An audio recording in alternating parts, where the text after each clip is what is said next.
And so if those requests were gangster like they are, the world is a gangster. The world is a gangster.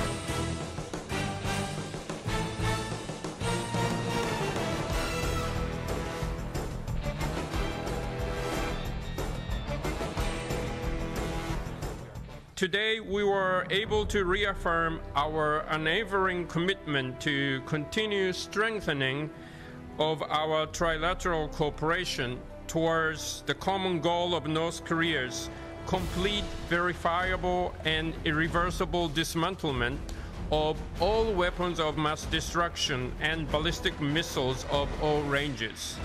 We have also had in-depth discussion on how we can cooperate to urge North Korea to take concrete actions towards the full implementation of relevant United Nations Security Council resolutions. I am determined to achieve the commitment that President Trump made, and I am counting on Chairman Kim to be determined to follow through on the commitment that he made. And so if those requests were gangster like they are, the world is a gangster, because there was a unanimous decision at the UN Security Council about what needs to be achieved. Today's meeting among the three of us underscores the unwavering commitment on the part of our three countries to achieve the shared goal of complete denuclearization and the establishment of lasting peace and on the Korean Peninsula.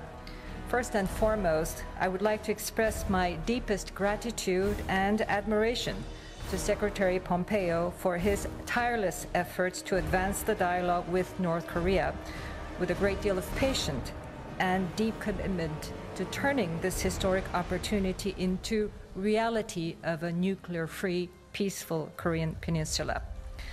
At today's meeting, Secretary Pompeo explained to us in detail the results of his visit to North Korea and gave us a good sense of the work going forward, including the meeting scheduled at Panmunjom on July 12th regarding the return of the POW MIA remains, but for further consultations to be had with North Korea going forward.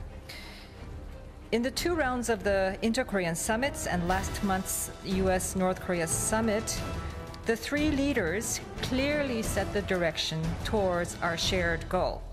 And Secretary Pompeo's visit to Pyongyang this time has taken the first steps in that direction, and we expect these to be followed up by further constructive and productive negotiations between the U.S. and North Korea, and the Republic of Korea stands ready to provide whatever assistance is needed to move the dialogue along. The Security Council sanctions, as we have agreed in our trilateral meeting, will remain in place and faithfully implemented until we are assured of complete denuclearization by North Korea.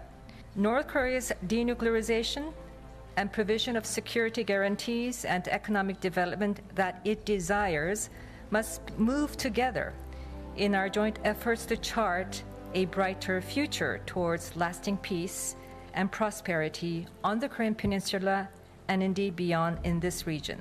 This was the blueprint set forth in President Moon's speech in Berlin a year ago, as well as the vision that President Trump and Chairman Kim agreed to in Singapore.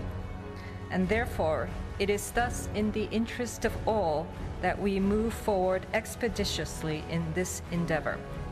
We have also confirmed once again that the ROK-US alliance is firm and strong and will remain so during this process of North Korea's denuclearization. We have made it clear that decisions to suspend certain parts of the ROK-US joint military exercises, including the UFG, has been taken jointly with the aim of encouraging North Korea to actively and expeditiously engage in the denuclearization process, and that our combined defense posture will remain ironclad.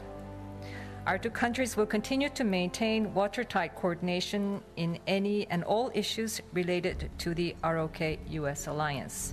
In closing, may I once thank again my counterparts, Minister Kono and Secretary Pompeo, for the show of solidarity our three countries have maintained as we have and will continue to engage on the issue of North Korea's complete denuclearization and lasting peace on the Korean Peninsula.